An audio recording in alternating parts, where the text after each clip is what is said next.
kick off straight away. You're here to talk about Netflix film, Yep, Dirt. The Dirt. Which is the film version of the Mötley Crüe biography. Yeah. And my God, what a book that was. 18 years old now, I believe. Yeah. And quite frankly, and I've read most rock and roll biographies, the most outrageous book I have ever turned the cover of. How do you translate what is at times are orgies, literal orgies of sex and drugs and appalling behaviour at times, into a movie that's acceptable in this day and age? Right.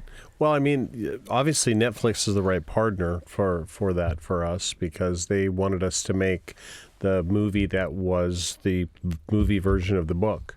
And they didn't want us to take anything out. They wanted to leave everything in there, because it's the whole arc of the story, which shows where we came from individually. Have you had a chance to see the film yet? I've only seen the first bits because I've got a new dad, so I've seen you all as the young band prancing around. Yeah, cool. Well, you get on to the next part, and then you'll see that there's an arc and how we lived our life and what were the pitfalls to that and how we survived that. Did you? I mean, I literally saw on Sunday Bohemian Rhapsody, the Queen film, and Rami Malek was a good winner for the Best Male Oscar. The film itself was incredibly sanitized to the point it felt like Mickey Mouse was going to come out and go, "Hi, children, welcome to the Queen story with Freddie Mercury." Well, I think the co-producers, Julie and Rick Yorn and Eric Olson, having done Boardwalk Empire and really capturing an era with that series, the choice of them as producers with us is what desanitizes it. Right. So if you remember Boardwalk Empire, that was an era of machine guns and darkness and just pretty much not changing it, but having people learn from that era. That's a great thing to run with here, because your own life, I think everybody in the band's life, they've had their problems, I think it would be fair to say. It's amazing, really. You're actually here to tell the story. Yeah. We feel that every day, for sure. I think what I'm hoping people really take away from this is, first of all, a better understanding of the band and a better understanding of the era, but where we came from. You know, we were children of the 70s. So the bands that we were emulating and looked up to were pretty, wild, right?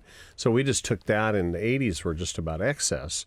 So we just took that and just kept running with it.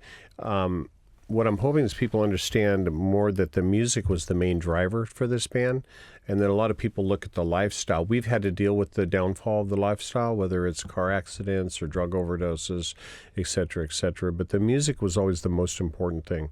And that's why the soundtrack's really important to us. It's coming along with the movie. You got new material on Yeah, there. we got new music, which was great. Material for 10 years. 10 years. And I didn't think we'd ever see each other again. So what is the dynamic of the band now? There is none. Well, it was nice to have a breather. Sugar that pill. Yeah. Well, it was nice to have time away from each other. And when we went to New Orleans and we're working on the film, me and Tommy were there at the same time, and we really rekindled our friendship. You guys go right back, don't you? Yeah, exactly. And it was nice for us because we're in the middle of making this film and putting together new music, and to sort of just was rekindled, as is the best way I could say. And that started the energy of the band being more focused in the studio, talking more, and being more right now, where we can sit around and do interviews and talk about this movie. But also the excitement of a new song called The Dirt, which Netflix really didn't even want. We said to them, we've been in streaming because Mötley owns their music before you ever were around. You guys were sending DVDs in the mail. Well, you can create an echo chamber on Apple, Spotify, Deezer, through having our songs, and on YouTube through having a video that shoots the band with the actors. And your algorithms can work with their algorithms and turn people on forever to a story. And they love it now. Did you ever say in who plays you in the film? When Jeff Tremaine came on, which took a little bit of convincing because of where he came from, and he's an underdog. He wanted to make a film. He didn't want to be known just as the guy in Jackass, and we didn't want to make a movie like that movie Rockstar. We wanted to make a real movie about a real human being as it went through real experiences and how we survived ourselves. That time, all the conversations were about being collaborative, but at the same time, we're not filmmakers, so we didn't want to overstep our boundaries. He's humble. They're executive producers, and they work very hard with Jeff, along with me and the co-producers, to really develop the characters and to make sure that the image, from costuming to the way people behave. Look a lot more convincing, I have to say, than the remainder members of Queen in their film. A lot of the costumes are actually taken from our actual costumes. So it's your stuff, yeah. Yeah, like Shout at the Devil, the shoulder piece thing I used to wear, it was like sitting in a warehouse somewhere. I found that stuff, and then they reproduced it. There's in the book, there's lots of stuff involving groupies, which I guess, when you look back at it through the prism of sort of #MeToo, must be quite difficult to reconcile, both personally, but also how you deal with it in a movie released this year. Right. Well, if we're making a movie about any period piece, we have to leave in the story, right? It doesn't matter what that period is, whether it's the 1800s, the 1920s, or in our case, the 80s. That was, and it's important for us. And Julie, as a co-producer, she felt that the honesty of that era, that was the era, and they lived it. So did the groupies.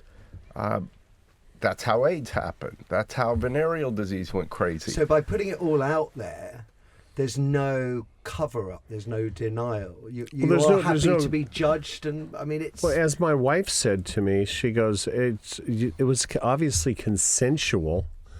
Like, you guys were rock stars. It's not like you had to nod, wink, wink, or use a power play.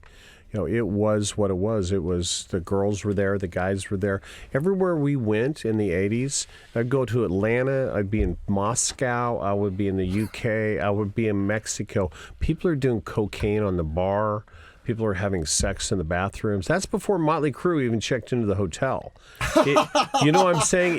And you guys were, and they were young kids. Yeah, we were kids. Who had all this glamorized to them. Keith Richards with heroin, the Beatles with acid, and everyone tried to outdo everyone. And I think sometimes that's left out of the 80s story. I guess the thing I'm struck by is, you're clearly a very bright guy. How you could, because you lost your way big time. Famously overdosed, came round, overdosed again. Mm-hmm. How did I get there? How did you get tripped up? Well, it's pretty simple. My dad left when I was 3, my mom at 6, and I moved every 6 months for as long as I can remember. So I was I was an introvert. I was really into adventure stories and writing and radio, and that was really the thing that made me feel good.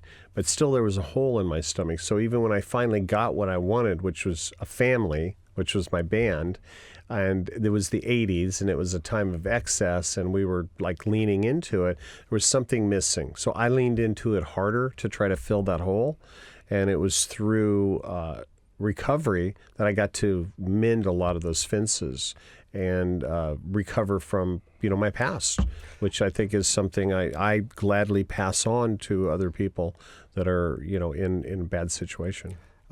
For Dirt, the novel and now the film, definitely takes the reader and the viewer on a journey. Your subsequent book, The Heroin Diaries, mm-hmm. That's something very different, and I believe you're also working on that, turning it into a musical, which I can't quite get my head around. You can't, yeah. Well, it's such a personal, difficult story. Right. I can't quite imagine it being musical territory. So what makes it work is Nikki had the first soundtrack to a book. So from day one, we wanted to do a musical. Nikki's worked for 11 years, going to Congress, speaking to bipartisan Congress, speaking with mayors, speaking through op-eds all over television for opiate awareness.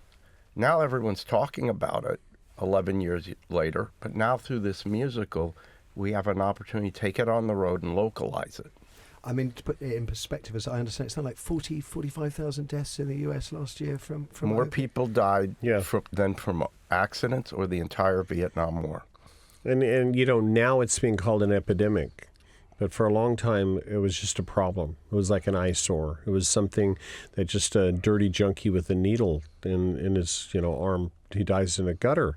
It's not that anymore. It's young kids. It's all types of family members. It's Tom Petty.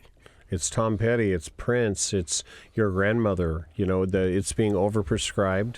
And shining a light on that and working with Congress and, like Allen said, localizing it, nationalizing, and then internationalizing the message. We hope to do with the Heroin Diaries musical what Rent did for AIDS. Do you just differentiate between your own drug journey and those who may have ended up getting hooked on opiates through overprescription from their doctors? Yeah, I definitely. There's a major difference because if that was around, I didn't know about it. So we started, injecting drugs because our heroes did. Sadly, right? I don't want to be one of those heroes. So that's why I tell my story. I don't want kids to look at me and go, well, Nikki shot up, so that's cool. I want them to say, well, Nikki shot up, he died, and now he's trying to do something to help people beyond that, which is in the prescription, epidemic. The film Dirt gets its official release on Netflix on March the 22nd. I've got to ask, I kind of think I know what the answer is going to be, but will we see Mötley Crüe together on the road again? Yeah. Is that No. Done? No plans, no conversation about it. You're talking again, which makes me wonder if... Sort of. Mötley Crüe, for the 25 years I've worked with them, are a train wreck, and they fall in and out. That's why we did the final tour. Unless it's excellent, we don't do things. And it's not excellent, but they do come together for a film and a soundtrack. They own the music, and that's very rare. There's all this press for Taylor Swift that she gets her future music, but she didn't have her hits. Mötley Crüe own their hits. The Beatles don't own their hits. Good management. Thank you very much for joining us this afternoon. Thank you, man. Likewise, lovely appreciate to meet it. you. Thanks, man. Really appreciate it. it. And thank you for being so open. Really, really Always.